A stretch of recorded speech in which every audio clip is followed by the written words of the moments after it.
As we enter into the 2024 election season, former President Donald Trump is facing two states ruling him ineligible for the primary ballot, Colorado and Maine. Now, both states are citing what's called the insurrection clause in the 14th Amendment. Former President Trump is appealing both cases, denying all wrongdoing, and luckily, we have a lawyer on retainer for our brand new GMA3 legal series called Better Call Brian, ABC News contributor Brian Buckmire. Thank you so much for being here with us. This is complicated, so I need your help kind of breaking this down. Trump issued an appeal saying, and this is a quote, "The president isn't an officer of the United States," and that, quote, "he took a different oath than the one set forth in Section 3.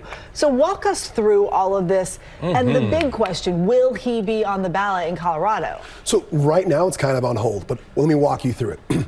Section 3 of the 14th Amendment, otherwise called the Insurrection Clause, in part says that if you had taken an oath to an office, and it lists some of the offices, vice president, senator, things of that nature, and then you rebel or an insurrectionist, you can't then take back the office. Think of like the Civil War when people fought for the South and then came back to try to get their jobs and said, no, can't come back. What the former president is doing is taking sections of that and saying, I didn't take an oath like a senator or everyone else. That one I think is not the strongest argument. He did take an oath to uphold the Constitution. I think that's good enough.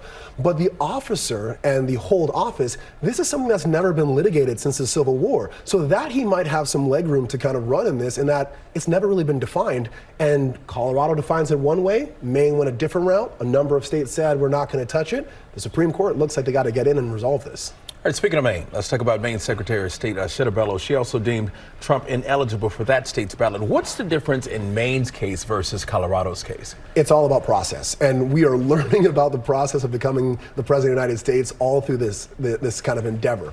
In Colorado, it works its way through the legal system, and that's why we've heard appeals upon appeals up until the Colorado Supreme Court, and now to the highest court of the land, because we know that Donald Trump has filed a petition to enter into that realm. With Maine, the way they do it is any citizen of Maine can make a petition of the Secretary of State and say, for this reason, I don't believe that this person should be on the ballot.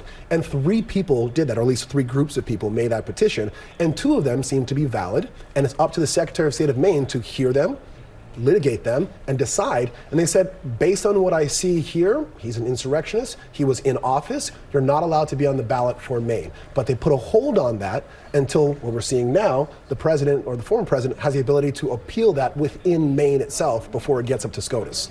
So this is not just a Maine and a Colorado issue. Some 30 states have filed similar suits. Some of those have been dismissed. But the question, I think, for a lot of people is, does the Supreme Court get involved? Will they get involved?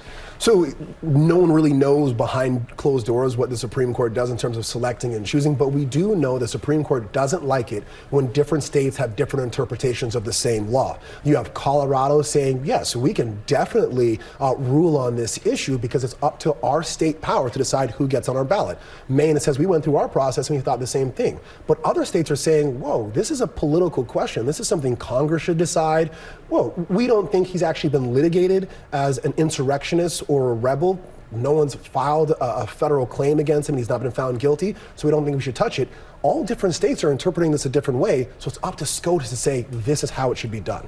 So if he is deemed ineligible in some states, can he still run for president? Absolutely, because it's a state-by-state issue. I mean, many people, and I'm not a political talking head, I'm more on the legal aspect to try to leave the politics out of it, but many people say he wasn't going to win Colorado anyways. Yes, he argues in his petition that he got over 1 million votes, but people largely believe that Colorado's a blue state and he wouldn't have won it otherwise. Maine, a little different. But throughout the other states, he can still run and potentially win, even if he doesn't win those 2 states. But you think about the Electoral College, those numbers still add up.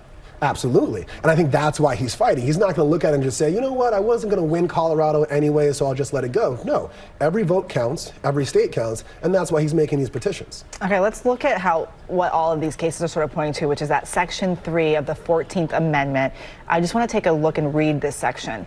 No person shall hold any office under the United States who, having previously taken an oath as an officer of the United States to support the Constitution of the United States, shall have engaged in insurrection or rebellion against the same or given aid or comfort to the enemies thereof. Okay. Yeah. Like a lot of lot to legalese, but the question being, how do we define that? Has that ever been litigated? Do we have a precedent of how this is going to be laid out? No, even when you look at Donald Trump's petition, when they have this section of saying, what's the case law that you're relying on, it's pretty quick. It says, there is none. For this specific issue, it's never been litigated. I think it's maybe been talked about once or twice after the Civil War, but never as it applies to a president or president-elect. And so what we're really looking at are just a few key phrases. What's an officer of the United States? Yes, the office of the president is something that the president sits in, and that makes sense, but is he an officer of the United States? I, for example, am an officer of the court. I have a duty of candor and truthfulness to the courts. Some would say that the president also has a duty to the United States, and so he is of the office as well. But the question also becomes insurrectionist, rebel, who decides that? Congress has done some investigation of their own through the impeachment process, but never really got to that point. And do the individual states get to decide that? Or is it Congress or someone else or the people? That's where we're kind of lost right now. When in doubt, better call Brian, huh? Yeah, Brian Buckmire, thank you so much. Definitely a complicated issue. Very difficult for a lot of people to understand. Thank you. My pleasure. Thanks, guys. Well, hey there, GMA fans. Robin Roberts here. Thanks for checking out our YouTube channel. Lots of great stuff here. So go on, click the subscribe button right over here to get more of awesome videos and content from GMA every day, anytime. We thank you for watching, and we'll see you in the morning on GMA.